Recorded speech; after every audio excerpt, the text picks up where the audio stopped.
Welcome back to part 2 of this video. आज के video के पार्ट के अंदर हम जो हमारा रिमेनिंग था, जो इंसुलिन और इंसुलिन के एनालॉग्स को हमने डिस्कस करना था, वो डिस्कस करेंगे। So basically insulin is a polypeptide hormone.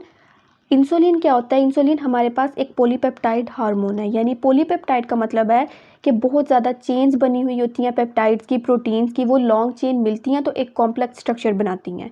And it consisting of two peptide chains that are connected by disulphide bond. और इन चेन को आपस में किसने कनेक्ट किया है? डाइसल्फाइड बॉन्ड ने। यानी यहाँ पे बॉन्ड की वेरिएशन हुई है।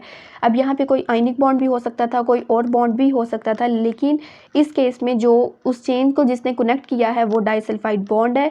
It is synthesized as a precursor pro-insulin that undergoes proteolytic cleavage to form insulin and C-peptide। यानी सबसे पहले जो इंसुलिन है वो हमारे पास प्रो इंसुलिन की फॉर्म में होता है।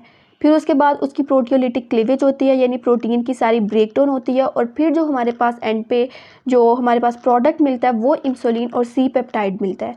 And both of which are secreted by beta cells of pancreas. ठीक है, बीटा सेल्स में हमने पढ़ा था कि जैसे हमने पीछे पढ़ा था कि 3 टाइप्स ऑफ सेल्स होती हैं। तीनों सेल्स अपना डिफरेंट फंक्शन परफॉर्म करती है। तो जो उसमें बीटा सेल्स हैं, पेनक्रियास के जो बीटा सेल्स हैं, वो किस किस की सीक्रेशन करेंगे? Insulin and C peptide.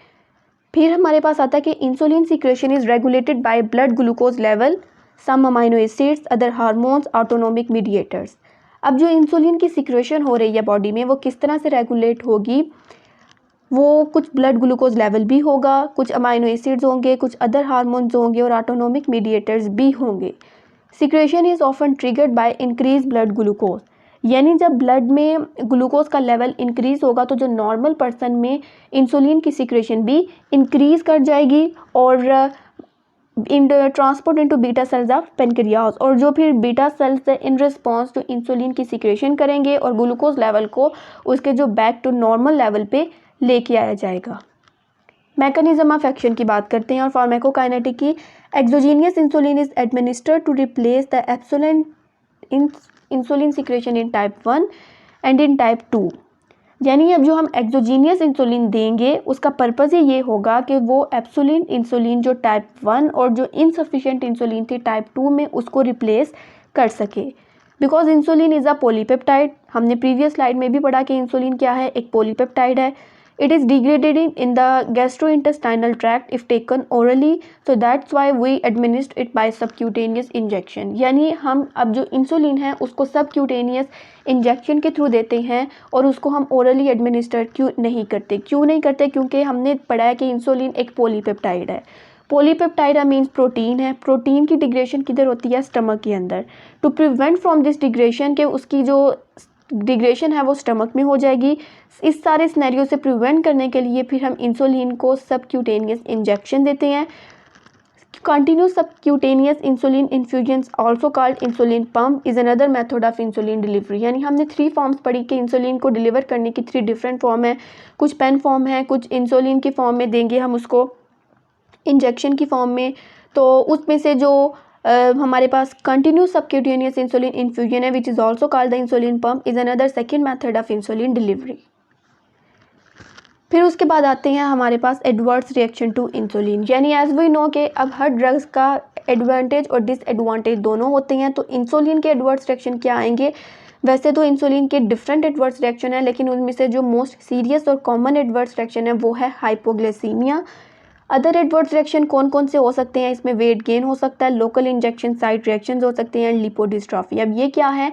Local injection site reaction की बात करते हैं। अब हमने जो भी डायबिटिक पेशेंट होते हैं, जब भी हम उनको इंसुलिन इंजेक्ट करते हैं तो उसका एक प्रॉपर सीक्वेंस और उसकी एक प्रॉपर तरीका होता है उसकी इंसुलिन को बॉडी में इंजेक्ट करने का। अब फॉर एग्जांपल कि जो इंसुलिन है उसको बॉडी में हमने प्रॉपरली इंजेक्ट नहीं किया, उसकी कोई सीक्वेंस नहीं थी इंजेक्ट करने की, तो उसका फिर एडवर्स रिएक्शन क्या होगा कि लोकल इंजेक्शन साइट रिएक्शन, कोई भी लंप या बम फॉर्मेशन हो सकती है। ठीक है, और अगर हम उसको टाइमली नहीं देखते, उसको हम नहीं चेक करते कि वहाँ पे कोई कंडीशन हो रही है, तो फिर आगे ये फर्दर कॉम्प्लिकेशन काज कर सकता है। सेकंड हमारे पास है lipodystrophy. Lipo the word is related to fat and dystrophy यानी कि जो सेल्स की डिफरेंट एडाप्टेशन हम पढ़ते हैं ये उसके रिलेटेड है। तो लिपोडिस्ट्रॉफी क्या होगा कि एबनॉर्मल डिस्ट्रीब्यूशन या एक्यूमुलेशन हो जाएगी फैट्स की।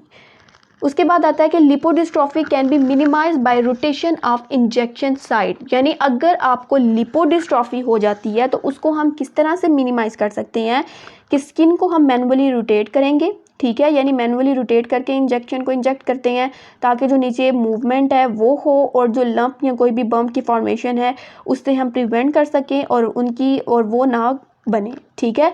और अगर प्रॉपरली इंसुलिन एडमिनिस्ट्रेट नहीं करेगी तो बम्प टाइप की फॉर्मेशन बन सकती है।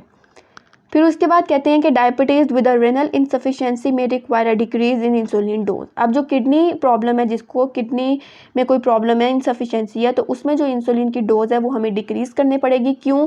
बिकॉज ज़्यादा अगर हम इंसुलिन दे देते हैं तो इंसुलिन जब ग्लूकोज को नॉर्मल लेवल पर ले आया तो इट इज़ इम्पॉर्टेंट कि वो इंसुलिन बॉडी से अब जाए, वरना द पेशेंट जो है वो फिर हाइपोग्लाइसीमिया की कंडीशन की तरफ चला जाएगा। उसके अलावा एडवर्स रिएक्शन क्या हो सकते हैं जो हमें इंसुलिन से, वो क्या हो सकते हैं? हेडेक हो सकती है, anxiety, tachycardia, increase heart beat हो सकता है, कन्फ्यूजन है, वर्टाइगो है। वर्टाइगो इज़ अ कंडीशन के जिसमें आपको लगता है या तो आप घूम रहे हैं या फिर आपके जो सराउंडिंग थिंग्स हैं वो मूव कर रही हैं। डायफेरोसिस होता है। डायफेरोसिस हम बेसिकली कहते हैं कि स्वेटिंग, यानी एक्सेस स्वेटिंग की कंडीशन को कहते हैं।